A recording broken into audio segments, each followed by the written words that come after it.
This week's Parsha's Devarim, Moshe recounts the various difficulties that the Klal Yisrael went through in Mitzrayim, of course subsequently in the Midbar, and what's of course directly relevant to us during this particular time is Moshe talking about the Chet of the Meraglim.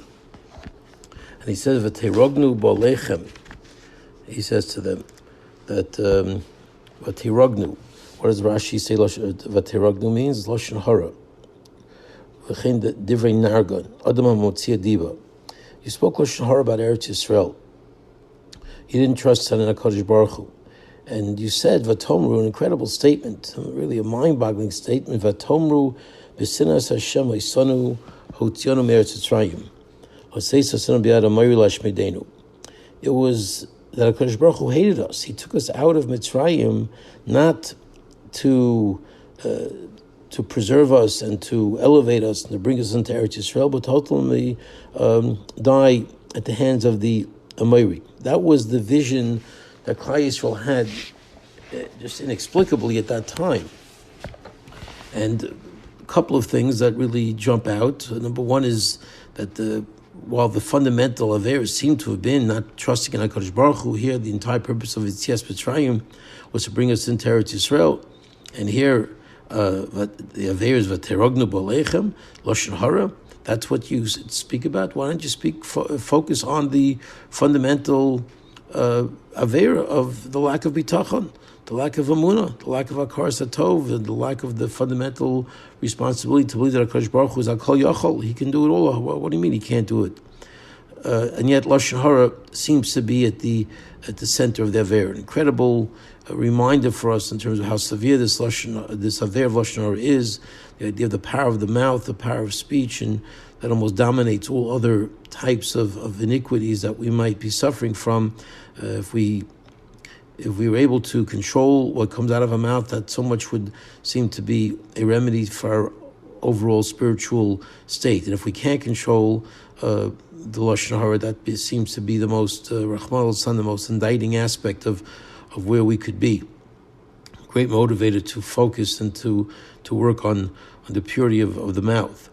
But another dimension, which certainly is also critically relevant to the waiting for the Geula, where Rashi says about the statement that HaKadosh Baruch Hu hates us, B'sinas Hashem Eisanu. But Rashi says, but that wasn't true. He loved you. He wanted so much to bring you to Eretz Yisrael. He was waiting for this incredible Geula to come, the ultimate redemption when Klal Yisrael finally reaches Eretz Yisrael. And this was what his vision was. It was pure avo, it was pure chesed. Avosonim was so.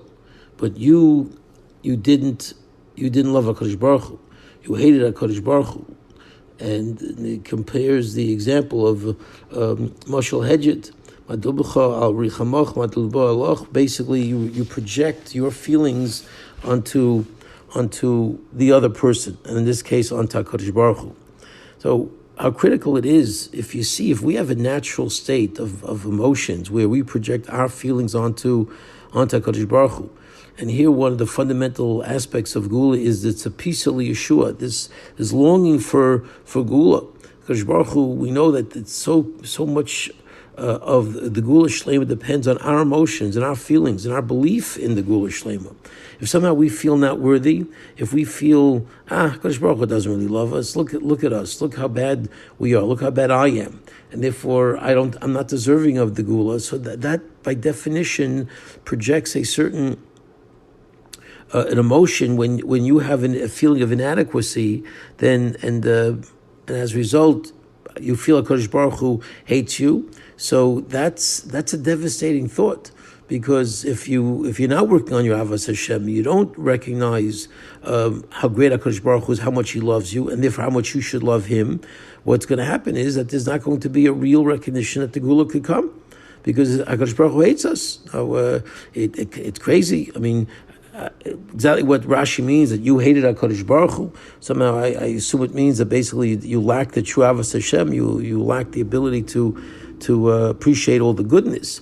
But the real, the scary part of that whole concept is that once we do not love HaKadosh Baruch Hu to the level that we should, then we project that lack of love onto HaKadosh Baruch Hu towards us, and that becomes a devastating blow to Gula.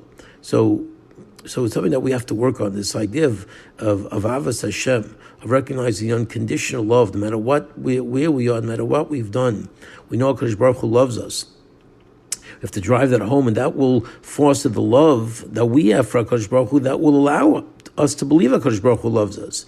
Because if we don't have that absolute unconditional feeling that there is this absolute deep connection between us and HaKadosh Baruch Hu, this relationship will dissolve. It will not be one where we trust HaKadosh Baruch Hu to do this. It might be we'll blame it on ourselves. We'll say, well, we're not worthy, therefore HaKadosh Baruch Hu hates us. But that's an emotion that will be devastating. It was devastating in the time of the Meraglim, and it would be devastating again if it ever creeped up again. It's something that we have to work on, because at the end of the day, certainly the sinas chinam and lashon hara has to be eradicated. But the ultimate question of tzipisa Yeshua, did you long for Yeshua? Did you long for redemption? Needs to be answered in the positive. And Bez Hashem, if we can reach that madrega collectively, all of us in Klal Yisrael, to truly be tzipisa Yeshua, to truly recognize how much HaKadosh Baruch Hu loves us, and therefore we have to love Him, because there's no basis not to love Him. There is only goodness coming from HaKadosh Baruch Hu. Then we will be zoche to see that love in its ultimate form with the Gula Shlema B'Hei Rameinu.